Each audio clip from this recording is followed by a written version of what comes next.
So here we go. So we are reviewing what we did last time in the Rambam in Hilchos Yesodei Torah Perek Shvi'i, Halacha Aleph. So I think we explained all of Halacha Aleph, and we read the next two paragraphs, but we didn't really explain anything. So Yesodei Hadas Leidat Shehakel Min Navi Es Bnei Adam. So it is one of the foundations of the religion to know that God prophesies to man.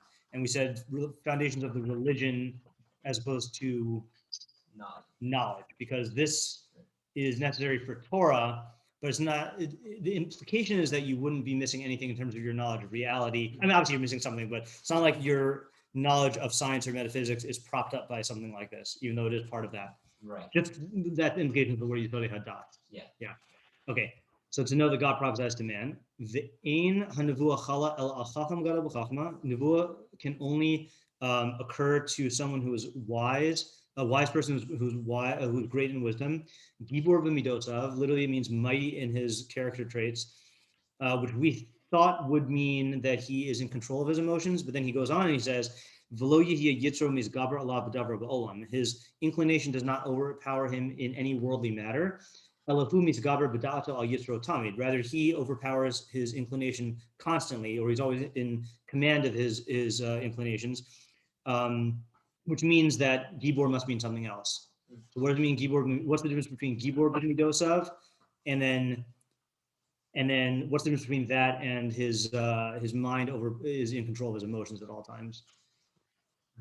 I wonder if it has to do with, like, in a way, like this. I don't know why the first story comes to mind is Pinchas the Zealot. Oh yeah. Like big emotions, meaning like not just like. Oh, that's interesting. Thing, but like. Oh, that's actually a good shot. Okay, right. So in other words, there's one thing. Also, I'm going to say what we said last time, and then contrast it with that, because I don't know if that's a nuance on what we said or something different. You want to say what we said last time? You don't remember?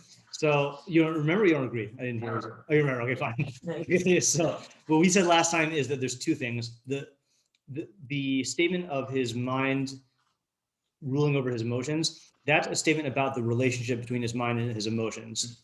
Okay, clearly. But then the second thing, Gibor b'midosav, has to do with the perfection of his emotions.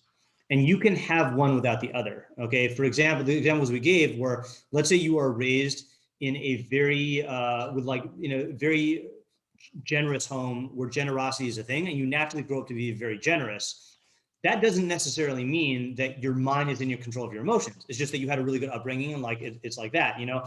Or let's say you, it was the opposite. Let's say you were raised by barbarians with good self-control, okay, but you have not worked on your midos at all. Or let's say, like, here's another example. Let's say you were raised. What? Yeah, that's a bad example. Let's say you're raised in a society. I'm going to use this example. I don't know if this is true or if it's just a negative stereotyping, but like. I'm under the impression that in China, then tzedakah is not a value like it is in the Jewish nation. So we'll leave it at that, right? But China in its history was very big on Confucianism and certain types of like control over your emotions, you know, or Taoism, there's also certain things, or Buddhism, whatever, you know. So let's say you grow up in a society where you are in control of your emotions, but you haven't perfected a particular midah, right? Like generosity or whatever, tzedakah. So you would have that last quality the Rambam mentions, but you wouldn't be perfected in your midos. Now, what Zach is suggesting is maybe Gibor means mighty or like strong, like he said Pinchas, where he had a very like strong degree of zealotry, you know, which was directed in the proper way, but it was just like a very like powerful thing. Well, let's say like Moshe Rabbeinu's humility, you know, very like, you know, well-developed or pushed strong, you know, humility. What was the word you said? Extreme, yeah. I didn't use the word extreme. Yeah, because Ron doesn't like extremes, but yeah. I mean, if we just used emotions, and maybe emotions doesn't capture data correctly completely, but it's one thing to have the right like configuration of all your emotions. Yeah. Another thing to have a different amount of emotions. Right, quantity, right. Tremendous amount of emotions and have it. Okay, I see what you're saying. Yeah, that's good. Like he has a lot of sort of energy to work with, and then he also has a control over it. That's also good. Yeah, because energy is something that might be the underlying premise that you had, but it's also a different thing. Meaning, yeah, that's good. So I think all these though do fall under the general approach of saying Gibor b'midosav is referring to some quality just of his midos, whereas he rules his emotions with his mind, or he rules his inclination with his mind, has to do more about the relationship between your mind and your instincts. And he does use different terminology, by the way. For midos is his behavior or his like personality traits, whereas yetzer is inclination, which seems to be much more of an instinctual thing. Right. Yeah. Right. So there's some distinction between what it is and then the control over it. Yeah. On the distinction you were making about having one without the other. Yeah. One seemed like it was a cool thought. You know, people who kind of like highly intelligent people who don't make good choices. Yeah. You know, it's like that resonated in the sense that, like, you know, you can have someone who has a high degree of self-control but just doesn't use it correctly. Yeah. But the first one, I wonder if the first one being a person having good midot just by chance, so to speak, of being born into the right circumstances. Yeah. Does that clash at all with what I believe is a Talmudic saying, but you can let me know, of if someone says that like they achieved something great without putting any effort into it, like don't believe them.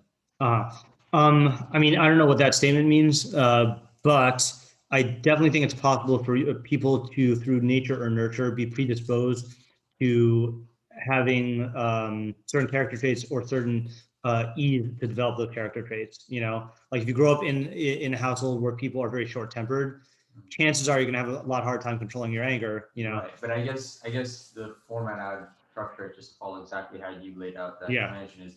Someone was born into a family of people who had all like really good characteristics. Yeah. And then they had really good characteristics, or could they also have good characteristics without having to work on it? So the way the Rambam puts it is, the Rambam says in the Shemona Prakim, when he's talking about free will, he says that you can't actually be born with a character trait, but you could be born with fewer impediments or greater ease at developing them. So what I would say is, like, if we met such a person, we would say like, oh, like you were, you know, you were born with this, or you were born for this, but really what it means is that they just acquired it very easily. Right. And I do think it is easier. It is possible for people to acquire certain traits easily, in a more easy way, without working really hard. Right. Well, if we say that they acquired it just easier, then I feel like that might not disqualify them from the parameters that he's. Oh, right. Certainly not. Yeah. Right, which means that it only is referring, like the separation is only referring to the reverse of someone who has a lot of self-control, but just doesn't utilize it correctly. Because there isn't the case where someone has utilization of it correctly, but didn't work on self-control. No, so I am trying to say that still. I'm trying to say that like again, let's say you are raised by generous and humble people, so you naturally just develop that really easily, but not through exercising self-control. Like you didn't have that. So we're saying it's possible to develop it without. Yeah. We said that it just, you have to develop self-control. It just might be easier. Oh no, I wasn't saying through self-control. I think it's possible to develop it through other ways. Or I'll give you another example, is that the Rambam, in his law of character traits, he does advocate behavioral strategies. And there are behavioral strategies to acquire character traits that don't require self-control, or environmental circumstances. You know, there are ways, you know, like there are definitely ways to develop or develop good character traits or avoid bad ones without exerting your mind over your emotions. Interesting. Yeah. Okay. Yeah. So I do think it's possible to have one without the other in both directions. Okay. Yeah. The other example we gave, by the way, I remember now, for the Gibor b'midosav, but not the controlling your emotions, was a well-trained dog doesn't have a mind, but it has good midos, you know. So theoretically, you can have a person who is just very well, you know, well-trained person. Like this is the wrong statement that like most human beings are either domesticated animals or wild animals, you know. Yeah. Okay, and then Bal Dea Rachava Nechona Ad Ma'od, and also someone with a very expansive and good mind, which we said means that he's not closed-minded, or it means he's an abstract thinker, or those are related somehow. Yeah, so it's interesting. One thing I want to kind of focus on today is how he divides it, and the way he says it here, he introduces these qualities by saying Nevuah does not literally fall upon a person who does not have these, but then in the next halacha, he lists more qualities. So we have to keep we have to ask, why did he divide these into two different paragraphs? Because it sounds like different types of different types of prerequisites. It's almost like like there's like prerequisites to get into the college or into the class, you know, and then there's like things you do in order to achieve success within the class, and then there's the actual achievement of success. Okay. Yeah. And just to clarify, so I'm hearing this in my mind Yeah. correctly, is like it's for sure that setup where it's like different levels of the qualification all in one direction, or is there a chance that there's a whole nother pathway to the same goal? We'll find out. Okay. Yeah, I think that's an open question right now. Okay. Yeah, it's just so the phrase that we need is nevuah can only fall upon a person with those 4 qualities we just said, of great chachma, gibor and midos, mind is in control of emotions, and has an abstract mind or a wide mind, whatever that is. Now this next one, and this is where it gets okay, yeah, exactly. Took the word right out of my mouth. Someone who is filled with all these midos, and see, again, he reinforces it. The starting point of this halacha is a person with those midos, you know, shalim bagufo, perfect in his body, which that was what we spent a great deal of time talking about last time. Does not mean complete perfection, because we know Yitzchak was blind, Elisha was bald, you can have like different. Moshe had the speech impediment, right? So we said basically like if it interferes with your body, if you have a bodily ailment that would interfere with the mechanisms of prophecy. So for example, certain types of brain disorders, or mood disorders or attention disorders. Could it also be, well, I'm already thinking now, but I'll just think. Yeah.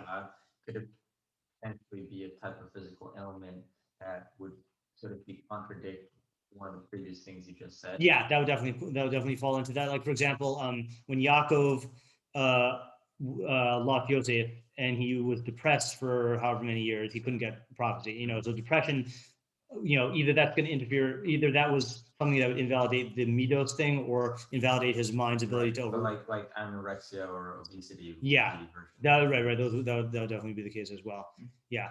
Okay, so just to summarize, so when he says bodily perfection, it doesn't mean absolutely perfect. It means something that would either interfere with nevuah or interfere with one of the prerequisite qualities of nevuah. I guess it's fine that iyun just includes this. I guess is what you're asking. Yeah. But it seems like there's just another qualification. Yeah, right.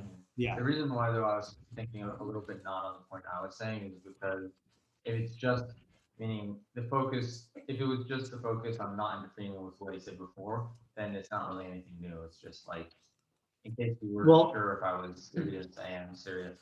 No, but it depends on, I guess it depends on how we answered what he was saying about what he was saying before, Right, because also it is, I guess you wouldn't have thought necessarily that you could have a physical thing that could interfere with those things. Like, as long as you have an abstract mind and whatever. Yeah. That, right. Then like you'll be good.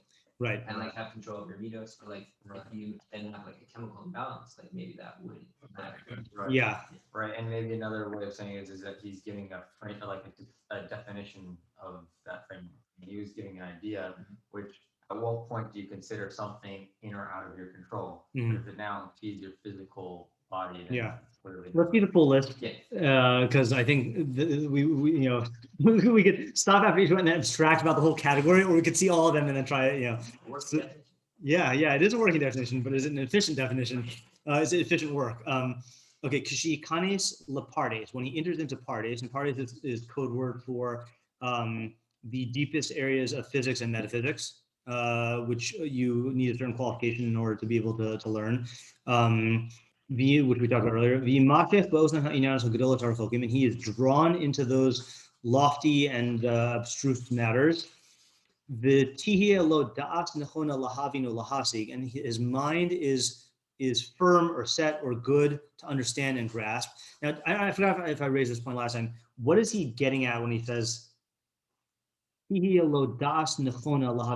his mind is good or firm to understand and comprehend? Right, and how is it different than the thing the previous one? Right. Well, the first one, so enters into pardes presumably means he has to have the qualities in order to be able to embark on the study, right? Which those qualities are spelled out elsewhere, and we touched upon some of them, but that's like entering into the subject matter of pardes. Then yimashlich los anyanos, that one I think is still a question. What does it mean he's drawn into them, right? And then his mind is good to understand and comprehend. I feel like I could try to draw some distinctions just on the conversations I feel like I've had with Sure. people with like, I'm just immediately going to like quantum physics and like Yeah. imagining like that Yeah, yeah, what he's yeah. talking about, Yeah. even though I don't really know. Yeah. But I sort of feel like it's one thing to have the capacity to like talk and follow those like principles. Yeah. It's another thing to like enjoy it, like talk about it, and like some people are like I don't want to go back there. Yeah. That's interesting. And then like, So you're saying that's the being drawn into it. Yeah. Yeah. Okay. Right. yeah. And then like the third one of like fit to grasp, I sort of think is maybe a more subtle distinction between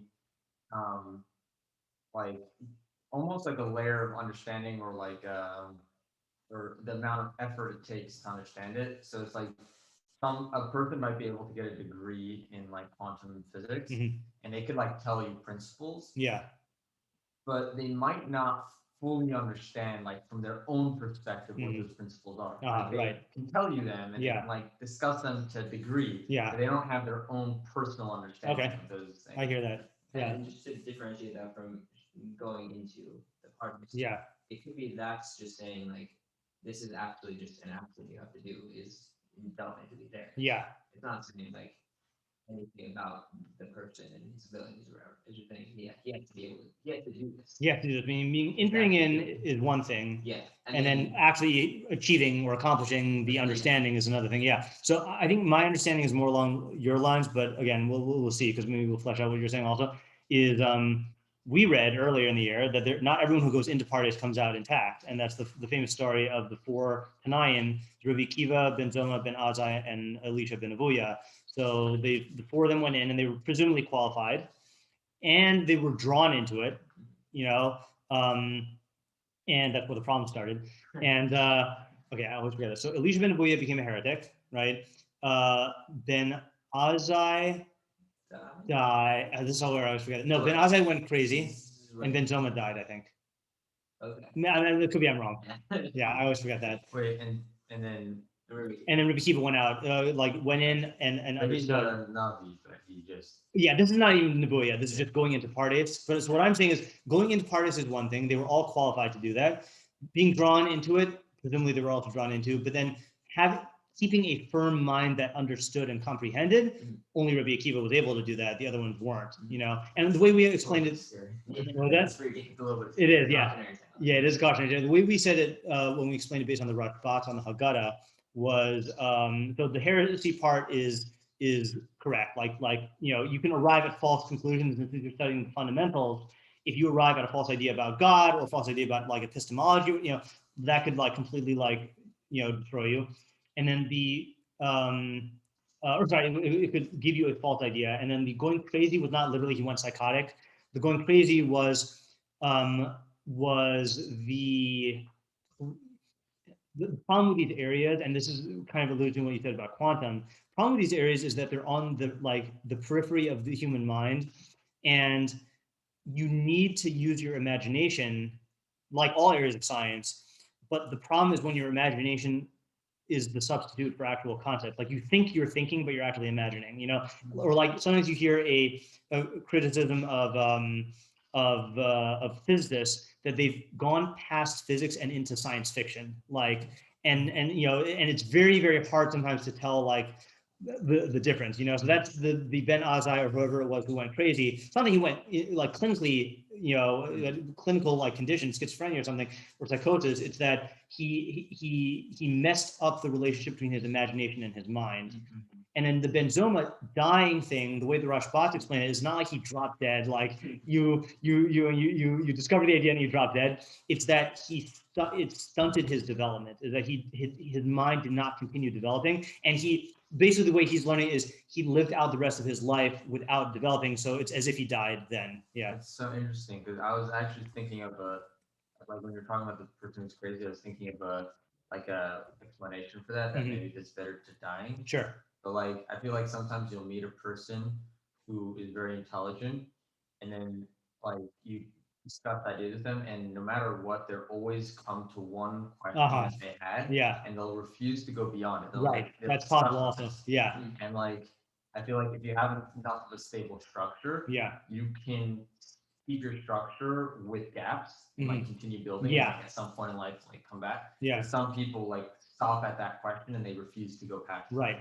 So that reminds me of another possibility, which might just be a variety of what you're saying, is that, they say that like, I always forget which field. I think in physics is one of them, but like in certain fields, if you look at all the geniuses, they all came up with their breakthroughs like in their 20s and 30s, and then they didn't come up with any breakthroughs after that, Right. And I always wonder if like, is that a function of how the mind works, or is it that like something about the nature of how fundamental the discovery was and how large it looms in their mind, like keeps them stuck? I'm wondering about stuff like that too. Yeah. Like, Newton is an interesting example. Yeah, it was 24. He came up with like a lot of these Yeah. major theories. He had like one. I read about this because it was when there was a pandemic in London. So he went home to his home. Well, calculus he came up with that, right? Calculus, Yeah. like prisms of light. Yeah. There's like a bunch of major things was Yeah. like in that year. And then I don't know exactly the trajectory afterwards, but that was a big year for him. Right. And he was like 24. Yeah. Einstein also had like a Yeah. miracle year. Right. And he When he was like 20. his major theories were pretty much locked in and done like before. Yeah.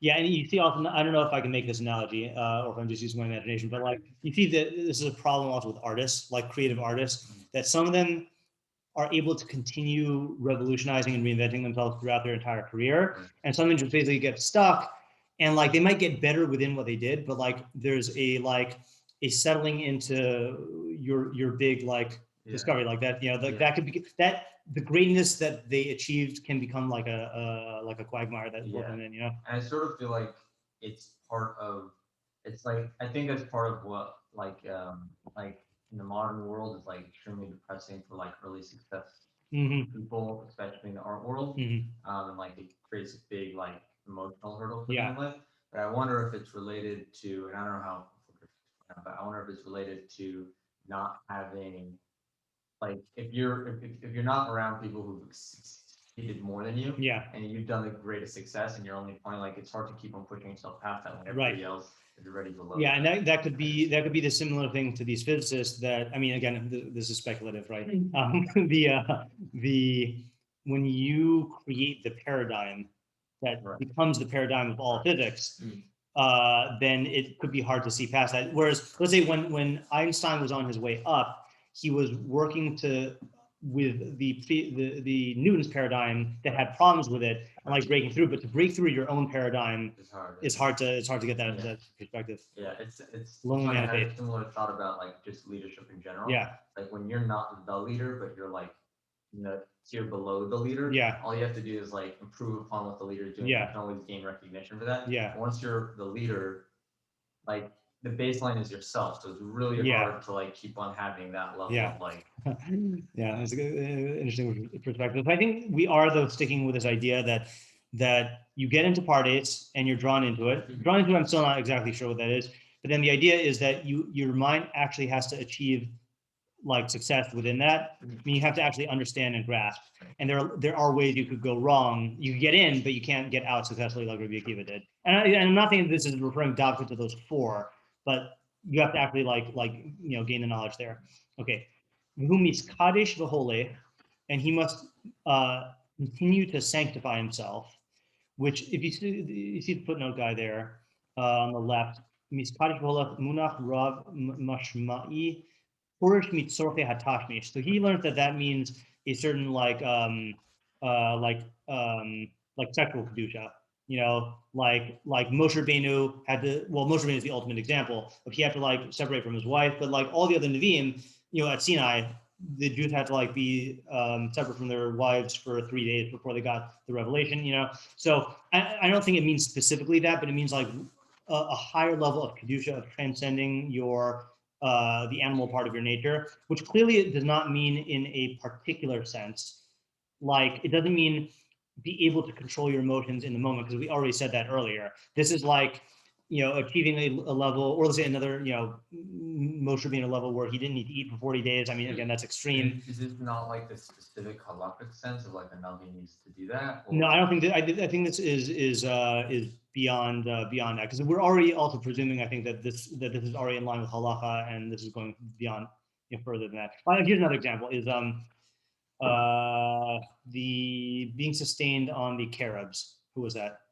Remember Yeah, right. It's like that's like a level of kedusha where presumably they were getting their nutritional needs, whatever it was, but where you can be okay with that, like not being like you be okay not being involved in the pleasures to that extent, So that to my mind does register differently than your mind is in control of your emotions. Mind is in control of emotions is more like a mishleik decision-making thing. This is more like you've transcended the value system of the body to a certain extent.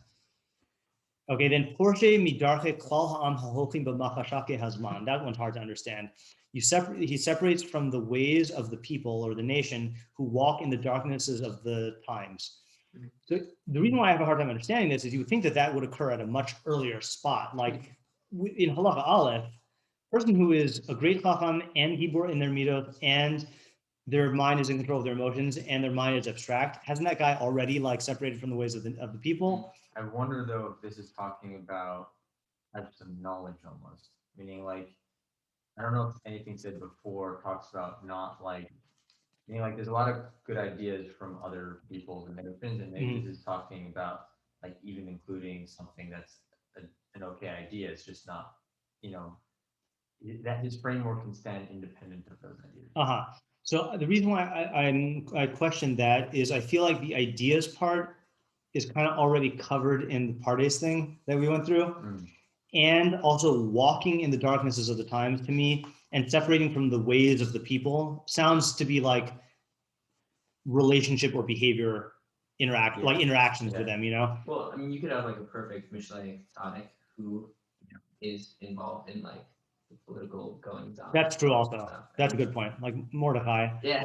Mordecai according to Rashi, Rashi. No, according to Rashi that that like he was clearly, undeniably, unquestionably a great tzaddik, but they say at the end of the Megillah that he was only approved of by the majority of his brethren, and Rashi says that part of the Sanhedrin like distanced themselves from Mordecai because he became too involved in politics, and like that like just took away from his I don't know. It doesn't say what it took away from, but Right. So yeah, it would be that kind of thing. Like that could still be a guy who had all the qualifications in the previous thing and right. But he's not like abstract metaphysics is not like what is all his energy is going toward. He's still involved in like. So, but this guy is someone who's involved in this is someone who like is an extra qualification where you're turning yourself away from, let's say, politics, right? Away from even the needs of the system. Yeah. Here's another possibility. Oh, sorry, did I interrupt you? No, I just wanted to say when I said needs of the system, I mean like the society, I guess. Yeah. This is going to be a counter example or an example that might pose a problem because this guy I'm about to name did have nevuah. But you see that one of the Navi who had a problem was Yonah. So Yonah ran away from his prophecy, and the reason given, one of the reasons given is that Chazal say that there were three Nevi'im, obviously there were more, but the three Nevi'im, that one of them was like overzealous in defending the honor of the father and not the son. The other was overzealous in defending the honor of the son and not the father. And then one of them zealously defended both. So the one who was overzealous in defending the honor of the father, meaning God, and not the son, meaning Klal Yisrael. You know which Navi that was? The father and not the son? Yeah, Eliyahu, right? So Eliyahu was overzealous in God's honor and against Klal Yisrael. He was overly harsh with Klal Yisrael. Yonah was overly zealous in defending Klal Yisrael, to the point where because basically God gave him this nevuah to get Nineveh, the capital of Assyria, to do tshuva, and Yonah, according to most Mepharshim, didn't want to do that because he knew that once you rehabilitate Assyria is going to destroy the northern kingdom, and he didn't want that to happen to the Jews, so he fled, And then Yirmiyahu was equally zealous for both, that he defended Klal Yisrael and he also defended God against Klal Yisrael, So I'm saying that Yonah, I mean, again, kind of a question because Yonah did get nevuah, but you see he was attached to the people in a way that was inappropriate, So clearly he was able to get nevuah, but like maybe there is a certain there is a certain distance, and you have to be able to have from the people in order to be a Navi who can guide them. And he was lacking in that. That is two different things to get prophecy versus being someone who's going to give over prophecy. That's also true. Meaning maybe he got the prophecy, and then once he knew what it was going to be, then is that what you're doing or not? Yeah. Then he had to, that brought up another conflict in him that he that's true, because he got the prophecy, Right. he just didn't deliver it. Yeah. Yeah. He was also like a child. Yeah, that's true. I mean, according to some, right. Yeah. When we say the people here, in my mind, I immediately went to like not the Jewish people, but like other nations. But is that Well, the more I mean, that's true is for the other nations, but the more common example is going to be among the Jewish people themselves. Yeah. That's interesting. Yeah. So this is, if this is true, so the question is, Well, that's an interesting point, that even if you have a society that has proper values and stuff like that, there's still something lacking in terms of the if you're sort of involved in that. Yeah. That's confusing. Yeah, Like it is. I would have taken that differently. Like when you read it, the thoughts that were coming to my mind as you're reading it was like secular values. Mhm. To distance yourself from them because it can confuse your Mhm, mhm. orientation. Yeah. And the reason why I'm not taking that route is I feel like, again, I think we already covered that in the first It paragraph. doesn't quite answer that, but And that's what I'm trying to find, like, these corner cases where you have perfected qualities, but there's an attachment that is like, that is going to prevent you from carrying out your mission or something like is it that. possible to talk about, how you were saying before that there's like, can be a separation between qualities and how a person got them? Yeah. So is it possible that this relates that just on a new note, which is that like if a person has control over their emotions and has big emotions, however we define it, but that was, so to speak, learned also from society, the secular society. So secular society, doesn't believe in stealing and murder and other various things. So you learn those behaviors from the secular society rather than attaching those values within yourself to God's value system, meaning where you're tethering it. I see what you're saying. Yeah, that's interesting. So that would, so the question is, what effect would that have then? What would it have on the Navi? Like, why is that important? Yeah. Because you would think, like, I mean, you can make the argument, like, however you got them, Well, I'm sorry, and if they are different, then that's not the right mitos, Well, I would say that in practice, they could be the right mitos. Yeah. But the weakness of it is that it's less encompassing, a less encompassing structure. Mm-hmm. Because if it's tethered to society rather than to like God is unchanging, so the structure is like permanent structure. Mm-hmm. But even if society stays the same, within you there could always be created a doubt, like what if society was different? Would I have been different? Right. So that actually connects to something I was going to say, which is another example that comes to mind is the machlokas about Noah, how Noah was righteous in his generations, and that's the machlokas of like if he is it just that relative to his generation he was righteous. What's there's a good interpretation and bad interpretation, right? Is that there's only he's good, like both compared to Avram, right? Yeah, both compared to Avram, I think. So is it that if he was in Avram's door, like he's only a tzaddik relative to the people in his generation? Yeah. Like if he was in Avram's generation, then he would be nothing, right?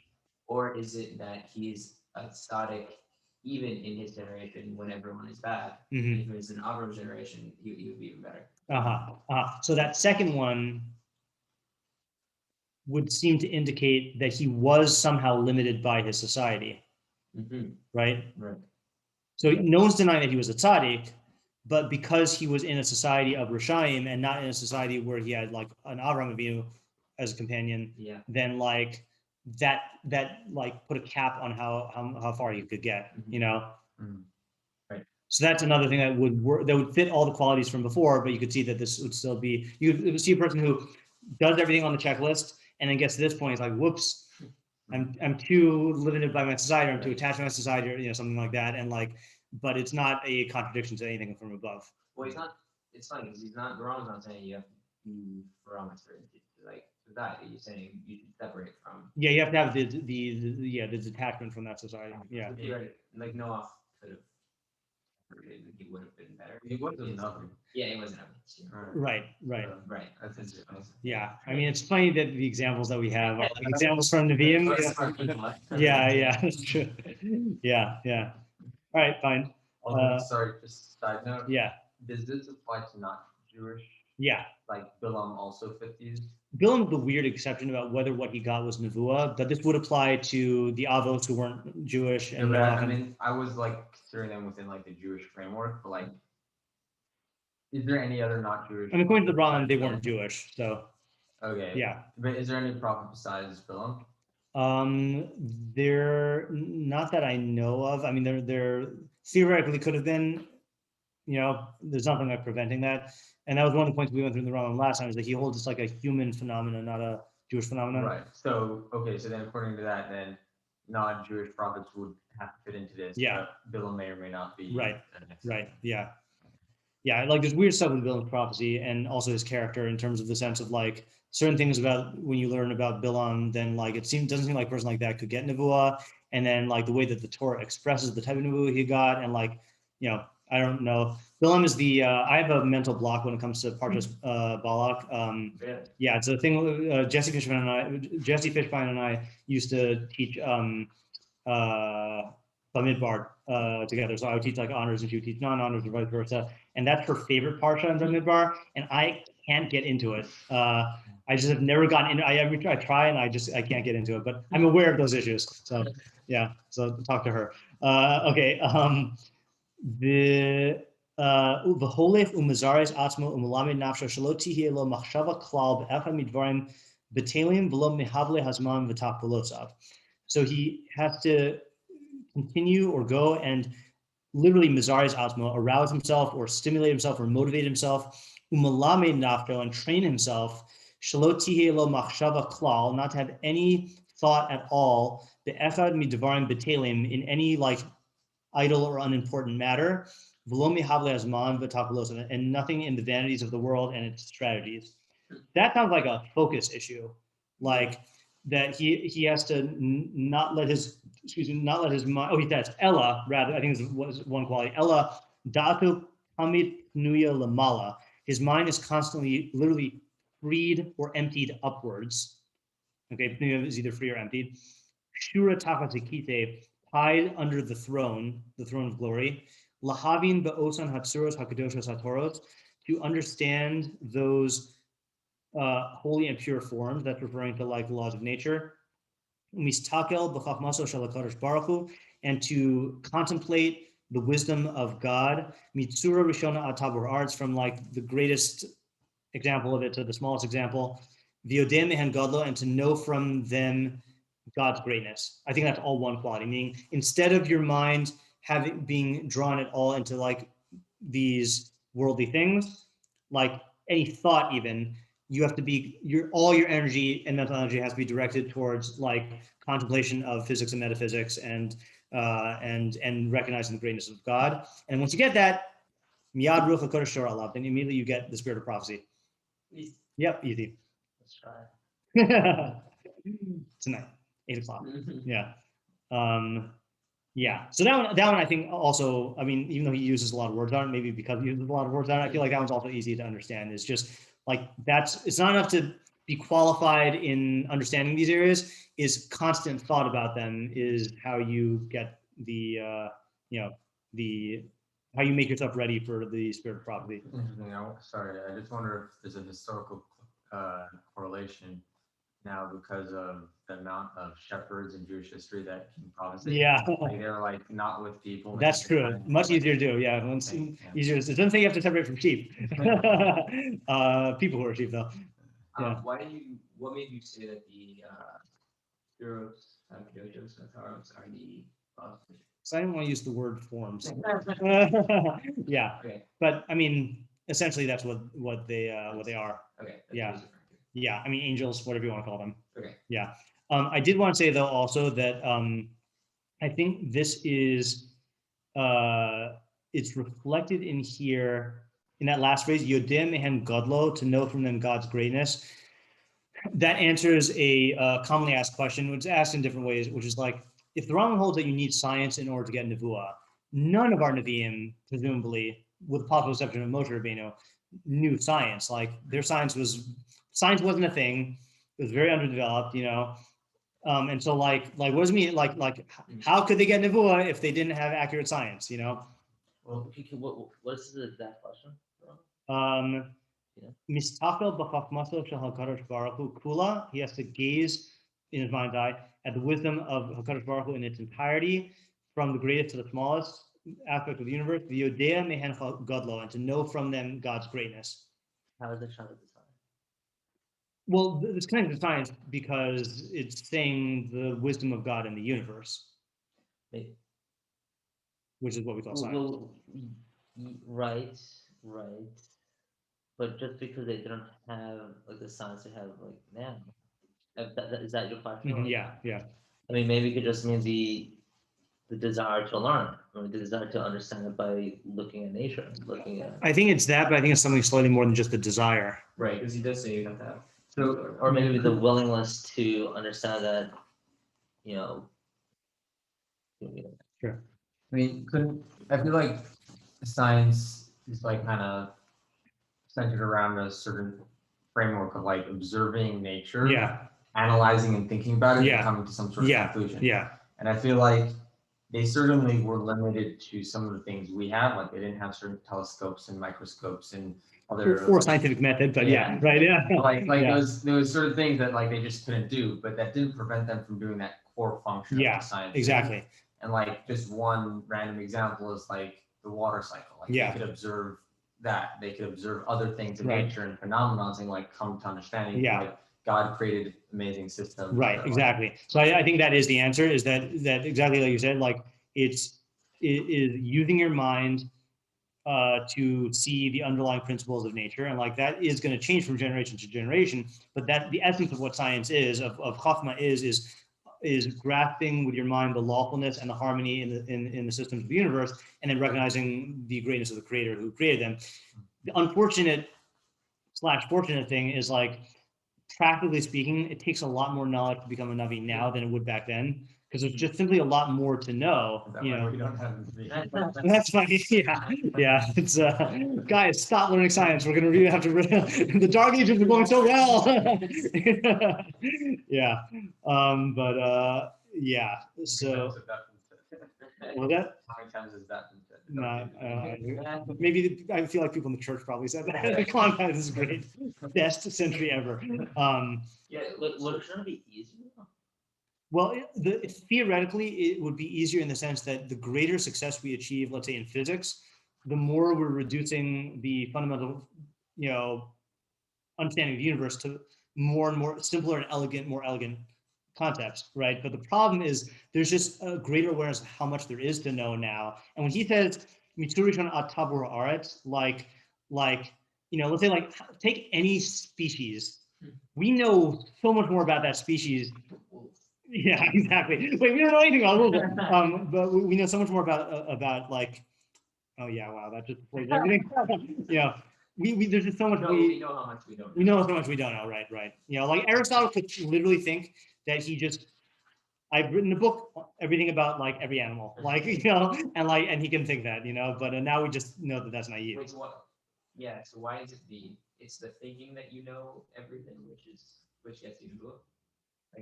No, it's what I think it is, and this is me, is you need to be able to see everything as expressions of the chachma of the creator. Meaning, like, you have to have some running theory of the world and your observations. Yeah, I mean, I don't think it means that you have to know every single thing, but like there are certain people, like, have you ever seen the series of videos of Richard Feynman talking about stuff in like the dentist chair and everything? I've heard of them. Oh, they're awesome. I'll have to send them.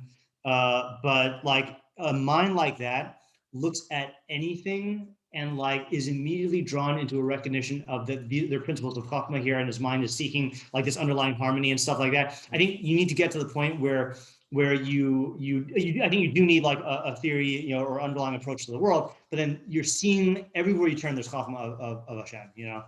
Yeah. So So in other words, and just the not communion, sorry, is it's not like, let's say like you got a guy who has that and has knowledge of everything. And let's say someone like says, oh, look, a new planet. It's not like his nuvo just shuts off because he now has a fact that he doesn't know. It's, you know, yeah. What is it? yeah, so I guess, why do we need more, why is it harder now, I guess, to get to that stage? I do think it's because we realize how much there is to know, and like. But doesn't that just mean there are more areas that there's? I wonder if like the difference. Yeah, but that's the problem, is that there are more the problem is that there are more areas, and we realize that psychology is its own thing and neurology is its own thing, and like the you know the you know circulatory system is its own thing. And like there's so many systems within the body. It's not like just, oh, you got your 4 humors and they got to have a balance. You got your blood and your bile and your black bile and your yellow. Right. And that's it, guys. You know the body now, you know. So that's what I'm saying. Like, practically speaking, to really see chachma in the body, just the body, You need more facts. you need more facts, and there's a lot more, like, yeah, each thing is its own system, and probably there's not probably theoretically there's a point where we might see a unity in the body in the same way that we see a unity in physics right now, but right now we're nowhere near that, you know. Like, but also it's like, I feel like it's pieces on the table. So like, even if a person now come up with a theory where they could make sense of everything, even if it wasn't the ultimately accurate theory, I feel like it would qualify. But the fact that there are more pieces on the table makes it harder just mathematically to come up with a pattern of the pieces. Meaning, like, the example I was thinking was very similar, is like in physics of like 4 elements. Yeah. You know, to come up with a theory based on 4 elements does take some thinking, but knowing about all the amount of particles and very, you know, light waves and sound waves and, you know, like, Yeah. just tremendous amount of like pieces dumped into the mix. Now it's not just like 4, it's like, you know, there's 100 pieces. It's hard to like create patterns. You're like, oh, I can now look at some new, if I see a new piece of information, I can now put it into this pattern because I like. Yeah, and that reminds me of another problem that we have. Again, when I say problem, I mean like a obstacle to getting into it. It's actually a good thing that we have this problem. But let's say, like, you know, we mentioned last time, science used to be called natural philosophy, because, and in Aristotle's view, it was just an extension of philosophy, and you could just look out and then make these theories based on your common observations. But let's say now take Freud, who had a theory of psychology, but he knew that it's incomplete because he said he knows that it must have a biological basis, but science wasn't developed enough for him to even get that far. So he's stuck there saying, okay, I'm just describing like manifestations, but I can't go further because we don't have the tools or the framework. Aristotle would never get stuck anywhere.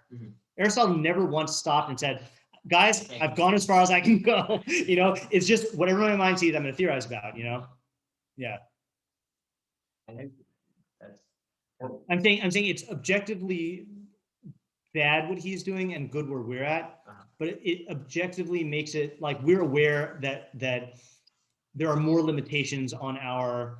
Yeah, so I guess I'm still unclear why that halts Navi. I guess like to like expand on that thought, Yeah. like, could you theoretically take a Aristotelian mind in today's world and say like, yeah, we know that there's a million limitations that we don't know, but like just from like going back to like your mindset of like no limits, just theorize. Yeah. Could someone technically do it? So that's a very good question, right? Because that person would seem to match, if you went back in the time machine and took Aristotle here, right? So, and you said, hey, Aristotle, are you mistakel b'chachmaso shel HaKadosh Baruch Hu v'yodeh mehen godlo? Like, are you gazing at God's wisdom and you know his greatness? He'd say 100%, you know?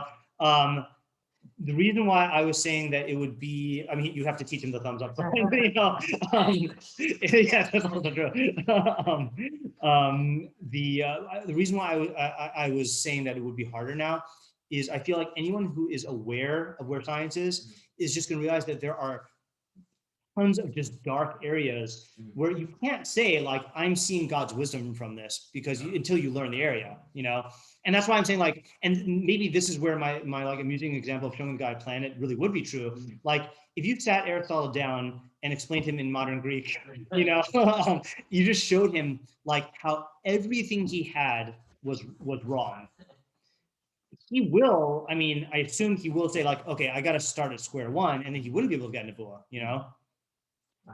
So And I don't want to even with that say more knowledge, he now has less nevuah. he had more knowledge, but the thing is that it was, well, let's put it this way. Yeah, do you call that knowledge or not? Because I would say that he did not have knowledge, but he did have avas Hashem. He had love of God and appreciating God's greatness from his chachma. He was exercising his chachma, you know. But is it knowledge? Would we say he had knowledge of the universe, or is that really what human knowledge is? Is it just models? You know, like That's yeah, a good point. yeah. And I sort of feel like going on that line of reasoning. Yeah. Is I wonder if it is possible to like for him to or a person to theoretically maintain sense of the world knowing that there are tons of blank areas. Yeah. Just because I feel like what this is requiring is not absolute knowledge, but it's more like a way of looking at things. Right, it is, and this is where the tension is, because I feel like let's say according to Aristotle, if you drop a heavy object on a light object, the heavy one will land first, and he really believes that, right? And you say, but Aristotle watched, and you drop them, and you wouldn't even have to say that because he would see it. You know, you'd see the bowling ball and like the book, and they go at the same speed. Could he? I mean, wouldn't that puncture his world? Not his worldview, but like he would realize, okay, I made a mistake. But I sort of feel like the right mind, assuming he has the right mind, yeah, would then say like, oh, that's really cool. What it means is like da da da, and like immediately like yeah, calibrate. Yeah. Yeah. Right. I mean, I guess if he was exposed to all the things, well, maybe not even just that, but any new fact that doesn't fit with the theory. Yeah. That maybe they're like it produces a certain like confusion of like it seems like there isn't order, that it seems like Right. Yeah. Right. So if we like maybe that's like that feeling, I guess, is antithetical to nevuah. Oh, I thought you were saying that feeling is proof that he could still get nevuah. Oh no, he still could. Oh. Meaning the fact that like he's bothered by that, but his mind is seeking an order. I feel like Aristotle would be bothered by that in a way that the layperson is not bothered by that, because Aristotle, even though all of his science was wrong, has come to view the universe as a place of lawfulness and order, and his mind is like hardwired to like seek that harmony and that beauty, Right. you know, even though he got all the particulars wrong. So like maybe that's like the quality that you need to get nevuah. Yeah. So then it wouldn't be like. So then it wouldn't necessarily be a problem. Then that is like the thing like I said, we showed the guy a new planet, and that doesn't turn off his nevuah. So it wouldn't be harder. So it wouldn't be harder nowadays. My question though is like, is the nature of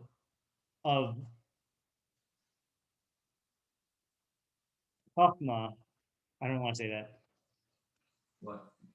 And there was like when you have, let's say like Rav Pesach pointing to Aristotle and saying Aristotle was not like the founder of science. He held science back for thousands of years. And it's so non-scientific thinking that like it is not relevant at all to what we're doing now. And I don't want to put words in Rav Pesach's words for the Rambam, but I'm thinking I've heard him say that about Aristotle before, that he was philosophizing, not doing science, and Galileo was being a science, you know. So like maybe this is a machlokas between about what science is, or what it is that the Rambam is describing. Meaning, is there a continuum at which point you've got like the pre-Socratics and like Socrates and like Aristotle and then like Galileo and the scientific guys, or is that all just philosophy, which is not relevant to what the Rambam is saying, and like knowledge of the universe is a different thing? The Rambam definitely did think it was relevant. Yeah, the Rambam definitely thought it was relevant. That's true. Yeah. Also, like, but would the Rambam revise his theory? I mean, yeah. Also, as far as like the emotional context goes, I feel like that fits well with like some of the other requirements he said that a Navi needs to have. Yeah. As far as like, you know, control over emotions. Yeah. And, you know, stuff like that.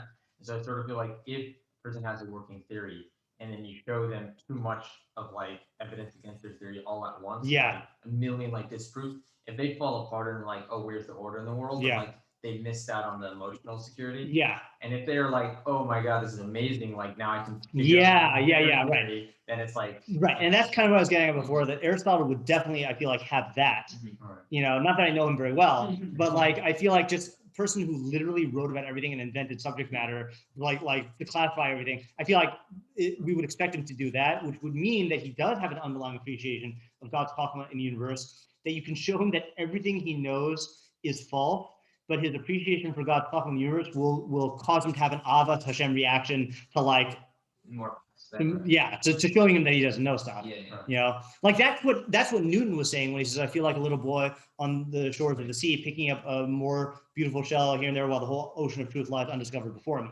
Like he's saying, I don't know all this stuff, but he's perceiving that there's a whole ocean of truth lying undiscovered before him. You know, and so now we're saying that it really is not harder nowadays. It seems like it's not harder nowadays. Yeah. What is harder to get to that point of like, yes, like being on the frontier. Exactly. To start off from scratch, you have to like you could like master all of science in Aristotle's time, you know, by like being in Aristotle's shiur for a couple of years, you know, but you're not gonna be able to do that here. Right. You know, but there's a lot more available and there's a lot more to know and there's a lot more to appreciate. So it's a trade-off, you know? Right. So like emotional stability, assuming that stays permanent, like I feel like the difference between then and now is that to crest the wave is harder. Like you have to get that feeling of like, oh, I can see meaning in all areas of like the world. Yeah. It's harder because there's so many pieces. But like if you achieve that point without using all the pieces and you're already in the mindset like, oh, I see order everywhere. Yeah. And like, granted, there's a lot of pieces I haven't gotten to yet, but yeah. I know when I get to them, I'll like continue clicking them into this order world view that I have, and that might be considered like having that view already. Yeah, I hear that's good. I also find, by the way, it's because you're in person now, but like you also think very spatially and like visually. I can just over and like auditorially, like the clicking and motion stuff like that. It helps me to be able to understand what you're saying. It's good. Yeah. All right, so I think we had an accomplishment, which is this is the first day ever in Rambam Bekius that we set out by starting to review what we did last time and didn't get as far. Right. But that's good because I feel like we got so much more clarity this time than last time, and this is a good exercise. We don't have as much of an overall view, but we have more clarity in the particular. Yeah. It's exactly what. Exactly, and it's exactly not Bekius. Right. All right, let's just stop here for today. All right. Would you say Aristotle